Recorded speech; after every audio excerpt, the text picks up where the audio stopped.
Hi, welcome back to Crafting a Country Life. I'm Andrea, and if you're a returning visitor or a subscriber, I'm glad to have you here. I'm hoping that you're enjoying what you're seeing. And if you're new to my channel, I also hope that you enjoy what you're seeing. I'm jumping on this afternoon to share a project for hashtag #SatMornMakes, which is hosted by Jill Norwood. And I've made a card this week. And typically what I like to do is try out something new and different that I haven't done before to kind of stretch my knowledge base and my skills and so on. So what I decided to do today is make a card, but I used an overlay. I don't know if that's really going to show up very well. Oh, you can kind of see it a little bit. I put an overlay over the top panel on this card of an organza ribbon. And this is the ribbon spool that it came on. And you know, the label is missing off the end here, but I'm pretty sure I bought this at Joann's. It might have been last year even. It's about a 6-inch wide ribbon or so, and it's like an organza fabric. So it's a little bit sparkly and very sheer. So I just cut a piece to put over this top panel that has the little tiny flowers and leaves on it. And on top of that, I had mounted a die cut using this die set from Dies to Die For. And I believe I purchased this on Amazon. Might have been, again, last year. And this particular one is called Ruffle Edge Circles, and I absolutely love it. It has some, there's 3 different sizes of ruffle edges, and then there are also 3 separate circle dies so that you can cut these out and make them as a frame.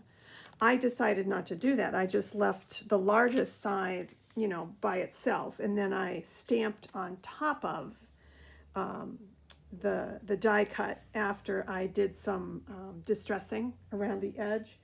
And the distressing, oh gosh, what did I use? Here it is. I used this Distress Oxide Tim Holtz, and this is the Broken China color. So I thought that came out pretty nicely, and it matched nicely with the blues and greens that are in the paper selections that I used. So anyway, after I did the die cutting and the distressing on that kind of ruffled circle die cut, I stamped and embossed in the center, and I used this. This is the Bungalow Lane Paige Evans stamp set, and it's called Bungalow Lane. And I used this wreath right here in the center. So I actually chose the wreath first, and then I had to try to find a circle die that would somewhat match, that had a pretty design on it. So that's what I found in my stash, was the ruffled edge circle.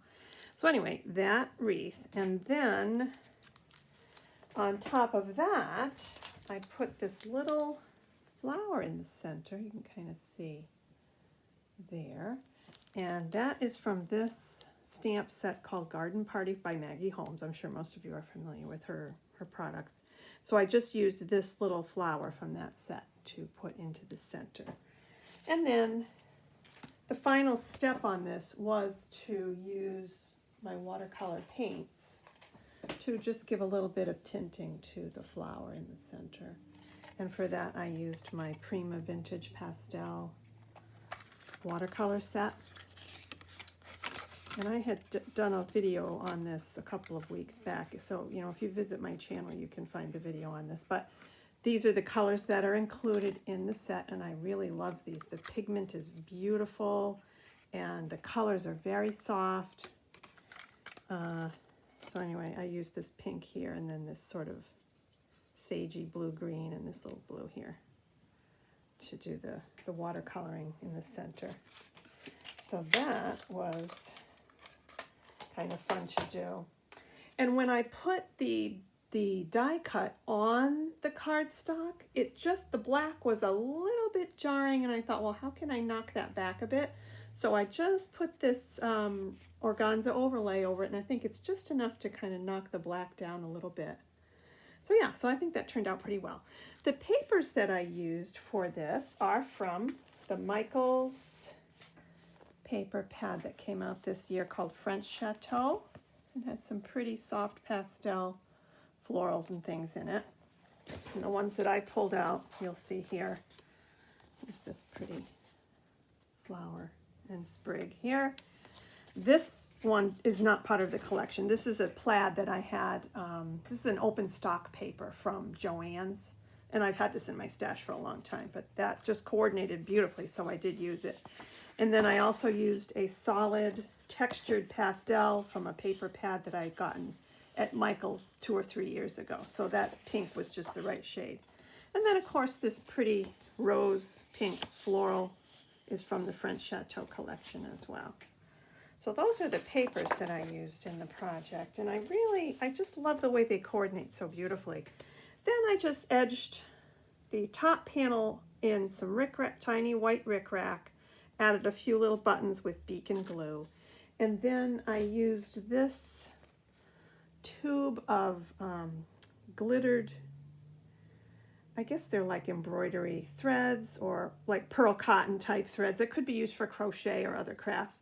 And I used this one on the top here. You can find these at Hobby Lobby, and I believe they still carry this. I bought this last fall, but it's got an assortment of different golds and silvers that you can see. They all have a little bit of a glittered look to them. They're really pretty.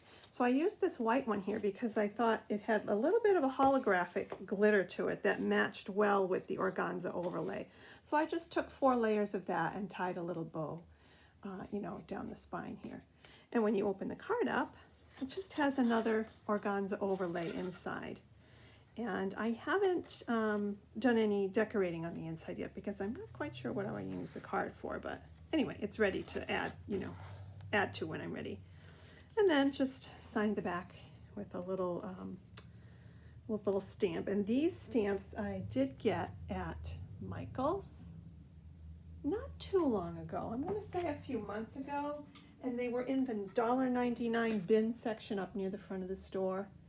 But I thought, these are so pretty. And for $1.99, it says, "From me to you with love, for you, limited edition." And then the one that I used on the card says, "Handcrafted original, 100% handmade."